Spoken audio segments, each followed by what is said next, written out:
Hi everybody, Dana here again, and I'm really delighted to have a priceless guest for Priceless Advice today, Mr. Brian Rosenbaum. Welcome to the show, and we'll share your priceless advice and your Tuesday tips in our conversation today. How you doing, Brian? I'm great. Thank you. Thank you for having me. I want to start off just as like if you want to give your own basic introduction of your career and your work so far and what gets you excited to keep being a leader of volunteers. Yeah, absolutely. Thank you. Brian Rosenbaum. I'm currently the community engagement director at Imagine L.A. We're a nonprofit based in Los Angeles working to end the cycle of family poverty and homelessness, primarily working with families who are emerging from homelessness, who are exiting homelessness. They've got a roof over their head, but a roof is only the starting point to breaking the cycle of intergenerational poverty. Um, I love what I do, and I do it because I'm a social worker. I've been in the nonprofit sector since before I graduated from college. I spent a couple years bopping around and then realized I wanted to do more. So I got my master's in social work. Um, I thought I wanted to do hospital social work. It was before Obamacare. The healthcare setting was even more confusing than it is today. And I had worked in with children with cancer and in pediatric palliative care, and I saw families, 9-year-olds translating for their parents and not having the support needed, especially with immigrant families here in LA. Thought I wanted to do that. Went off to get my master's in social work and learned that I'm much better at building roads than I am at repairing cars. I can do therapy, I can do counseling, but what I love is mobilizing people to make a difference. That's community organizing, that's volunteer management, that's programming, and so that's where I have taken my career since I got my MSW. I've done it in college access settings with first-gen college students and high schoolers. In health-specific field, I was at Pancreatic Cancer Action Network for a while, mobilizing affiliates all around the country to raise the funds to fund the research to find the cure. It was pretty cool. The model was I was based in LA, but we had those affiliates all over the country. So first I was the lead for our West Coast affiliates, but then I was the Northeast, and my region went from Maine down to DC out to Pittsburgh, and I got to go out to Scranton and go out to Southern New Jersey. So I love the metaphor that you set up, Brian, of better at with roads versus the cars, because so often as leaders of volunteers, I'm hearing from a number of guests and my clients and volunteers I've worked with in my 20-something years of career of it always feels like we're building the car and driving the car at the same time, but how do we think about the roads? How do we think about the systems and processes that we're laying forth rather than just trying to focus on building and driving the car at the same time? And one of the ways that I know your expertise has really thrived in your presentations and on your website and blogs is the kind of keys to building those lasting roads of partnership with community and corporate and civic engagement groups. If you want to, go into that a little bit. Yeah, of course. And I would say, like, the one thing that I think drives partnerships and as we think about mobilizing communities and getting people to say yes to your cause, is that if we're not doing it with an equity lens, we're not doing it right. Correct. Yep. As a white guy, as a man in this society, as a straight person, as an able-bodied person, like, I know that every space I walk into, I'm walking into with my privilege and power. And when we zoom that out to the sector, um, I think we have seen that people want to get involved in our causes in different ways, Mm-hmm. right? Like, giving has changed. People want to touch the work. They want to feel the work. They're no longer content just doing snack packs or just writing a check. And I think a big piece of this is that millennials and Gen Z are now 40% of the workforce. It's a Right. huge number, and it's the largest chunk of the workforce. And I count myself in that millennial group. Um, and we want more than bagged lunches. We want more than beach cleanups. And I think the opportunity here is that we have the opportunity to turn these transactional very standard, very you've done it a million times volunteer opportunity into something that's really transformative.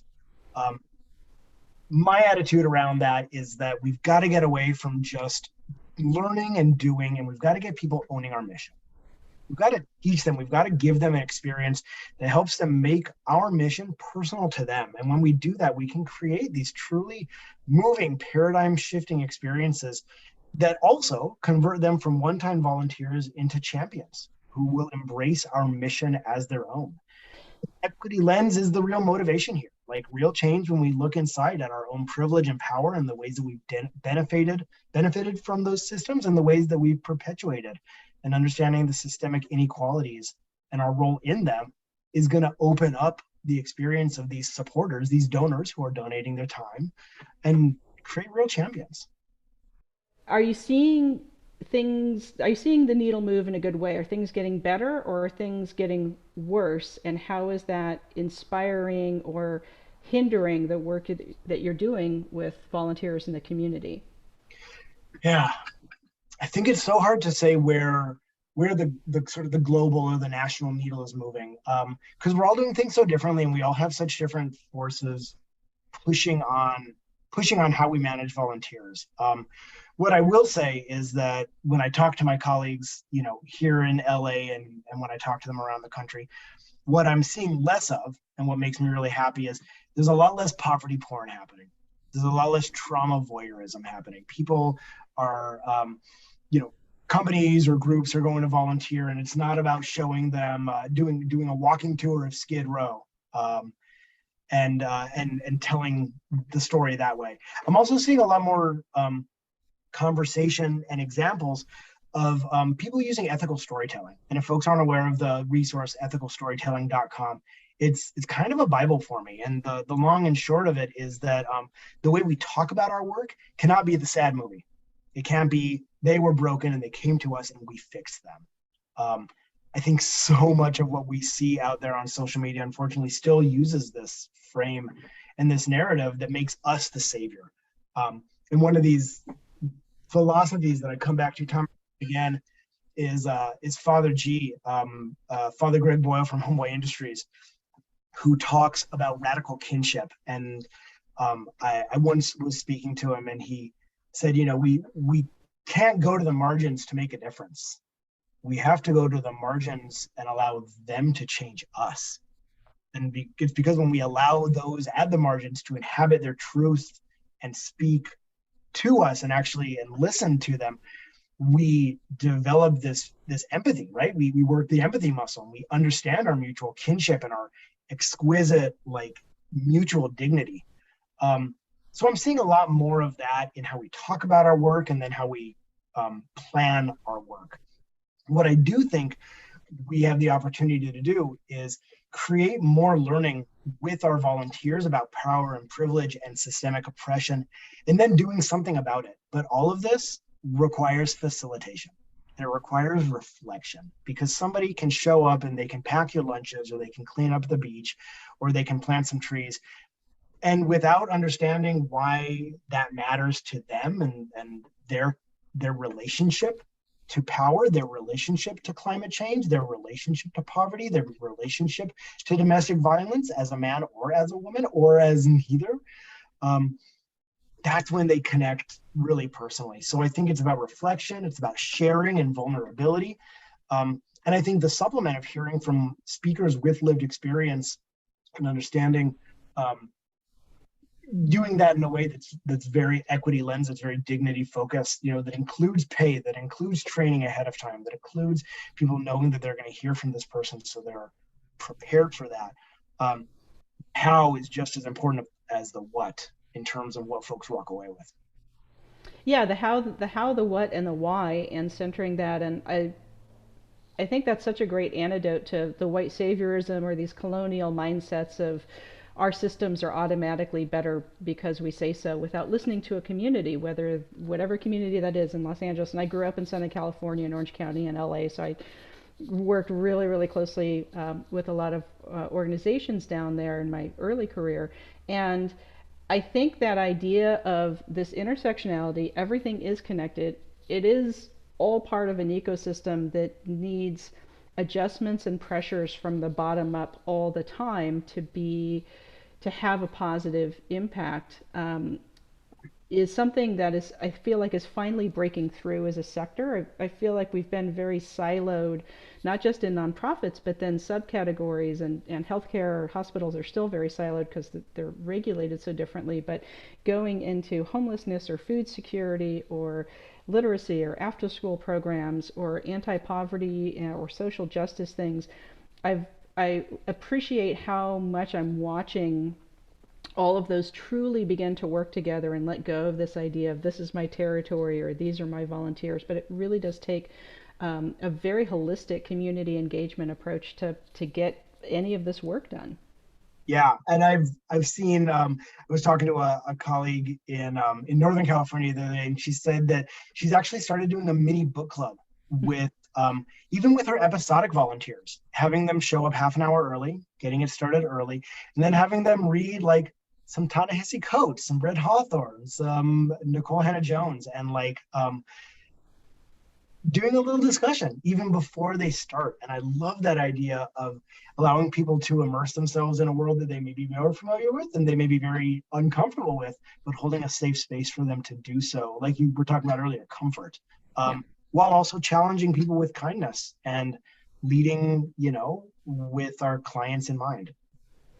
Absolutely. And when you're framing it with this equity lens, and thank you for the website research, and I'll put all these links and links to your websites and other resources in the video description when we publish this. I think it's really interesting, particularly working with food insecure and homeless populations, which was my first entry as a volunteer coordinator, was with Project Open Hand and Shanti in San Francisco. So working really closely with that population in that city, and understanding the resources that are required for great volunteer and community engagement, and kind of getting over that idea that volunteers or volunteering is free. So it's not just a time commitment, but an agency has to have, a real cost revenue model in mind and understand the importance of that return on investment and having appropriately skilled and educated and experienced people leading the volunteer programs, as well as having that expertise like you bring with your Masters of Social Work, or someone with a CVA or a Masters in Public Administration. How do you see kind of these different resources being allocated today versus maybe 5 or 10 years ago towards volunteer programs, and really understanding the core importance of that to an organization? I love this topic. When I talk with partner groups, like companies and civic and faith groups, about volunteering, I'm always talking about payment. And I ground myself in equity on that. Like you're saying, our work has value. Our work has value to society, but our work also has value to our partners. And I'm always grounding it in the foundation of full cost pricing. The idea that the value of doing something, including volunteer events, is so much more than you see, right? It's the hidden costs. And I always love to remind folks, especially corporate folks, that a $3 latte only costs 77 cents to produce. Right.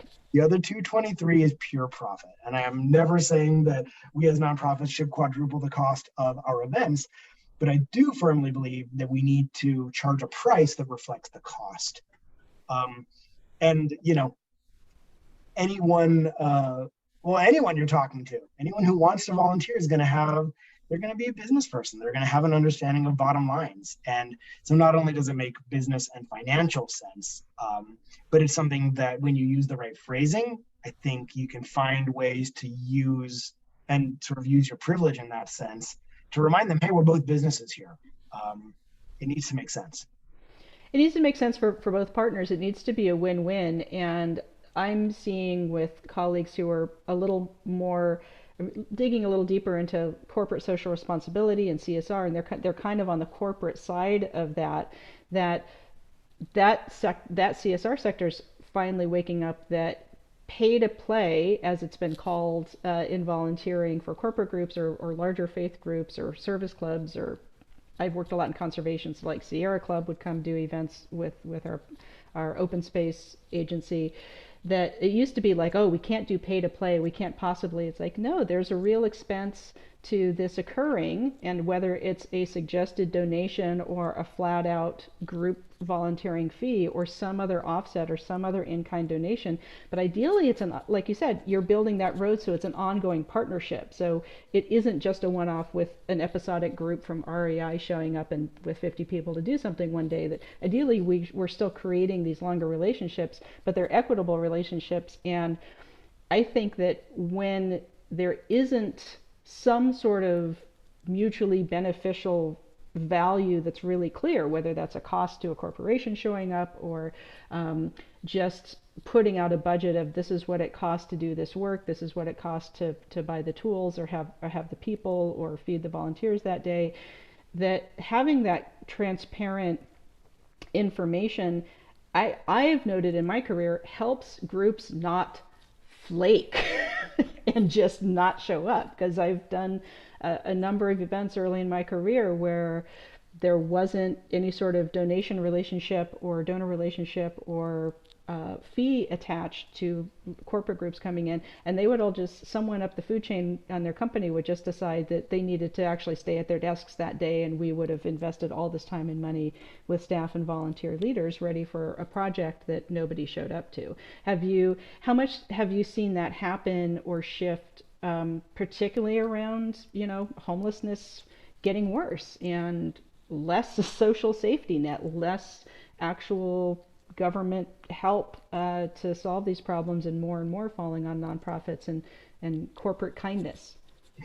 Yeah, I love the gym membership effect. You pay Yes. for it, so you got to use it. You got to use it, or you just feel terrible about yourself for 3 months and then you cancel it. Exactly. No, I mean, we've even with our mentorship program here at Imagine L.A., we recently updated our policy so that candidates are paying for their own background checks. Yeah.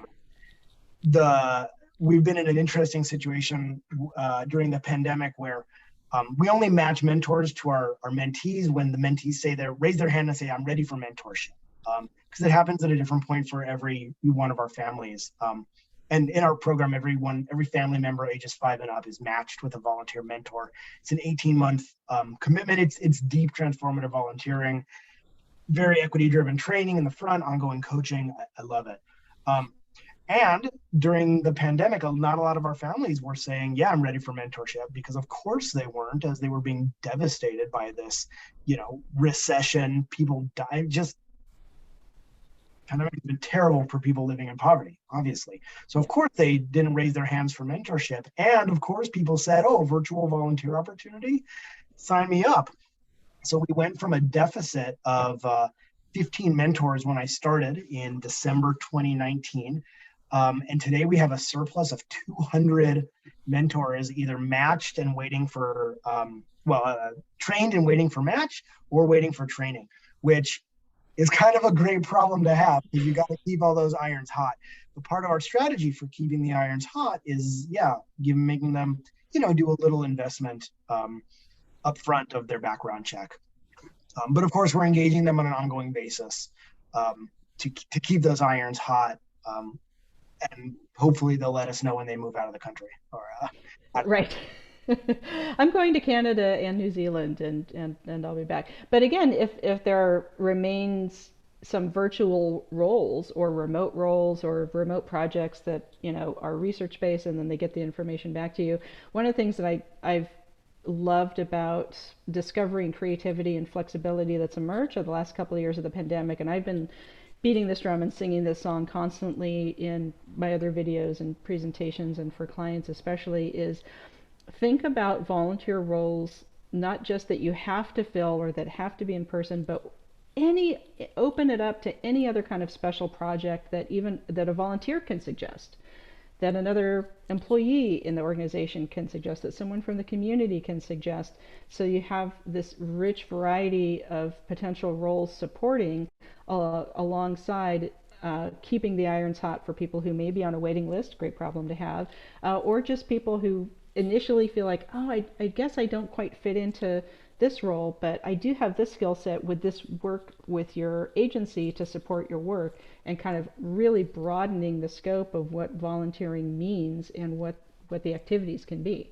Yeah, and if we cultivate volunteers, in a way that's really relationally based, and this is putting my donor hat on as well. If we're cultivating them or stewarding them, if they've already given, um, for their full self, for the full picture of who they are, like, yeah, they want to volunteer, but they're also a graphic designer. Great, boy, do I need you. Like, great, you also have whatever, you have a car, maybe you can help us drive our materials to our next event. Like, the sky's the limit, but it comes back to relationships. They'll only pick up the phone if they know your phone number.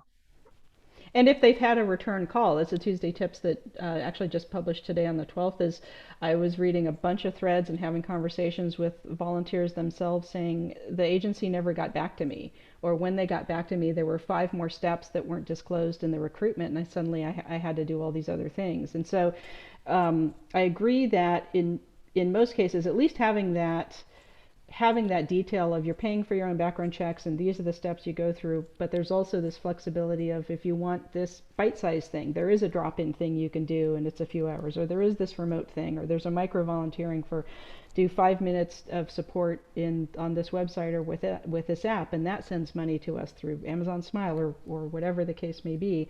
But I think having that, not just diversifying and having the equity lens for people, but diversifying the kinds of engagement and roles and activities to have that relationship, whether it's for 5 minutes or 5 hours or 5 days or 5 years.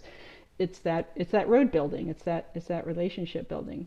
It's a great point. We actually, I think 3 or 4 months ago, we added to our email regimen of not only are we putting out our newsletter, the first week of the month, but then we're putting out our Act Together email the second Tuesday, or the week after.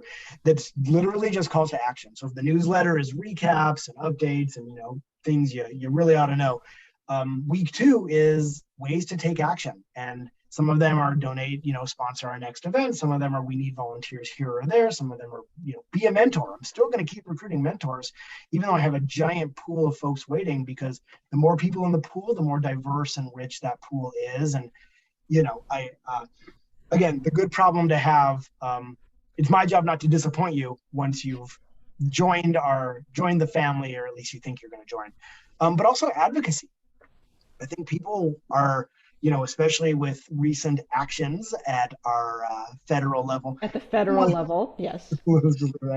I think people want to make a difference at a bigger scale. And when it comes to housing and homelessness and poverty, so much is going on, especially here in the state of California, but also nationally.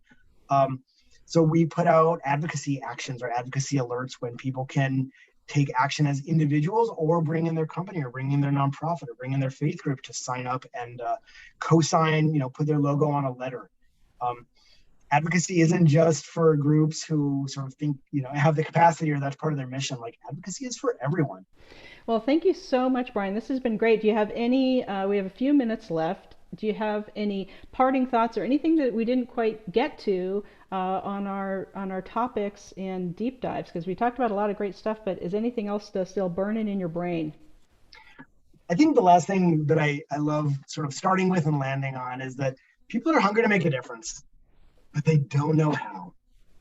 And our job in this field, whether you're in development or whether you're just doing volunteer, whether you're doing volunteer engagement, whether, wherever you're interacting with external partners, we have to let them know. We have to let them know how to make a difference. And I think the tools for that, they have to be digital, but they also have to be accessible. I love menus. And ultimately, like, when you start dealing with partners externally, yes, the menu is going to help. They might not read it. In fact, we probably know if you send it, even if you send it in advance, they're not going to read it. So it's all about dialogue. It's all about communication. It's all about relationship building and making sure they understand what you need, so that they can make that difference. But then also the onus is on us to understand what they need and how we can add value to them to create these symbiotic relationships. Because if it's not symbiotic, it might be parasitic. It might be actually nobody really benefits because you lose so much on one hand, then you gain so much on the other. So like I think the win-win relationships, the meeting people where they're at. I mean, that's the heart. That's the thread of social work. We meet people where they're at, and I think even if you're not a social worker, when we're in this nonprofit sector, we're constantly doing that, and we have to.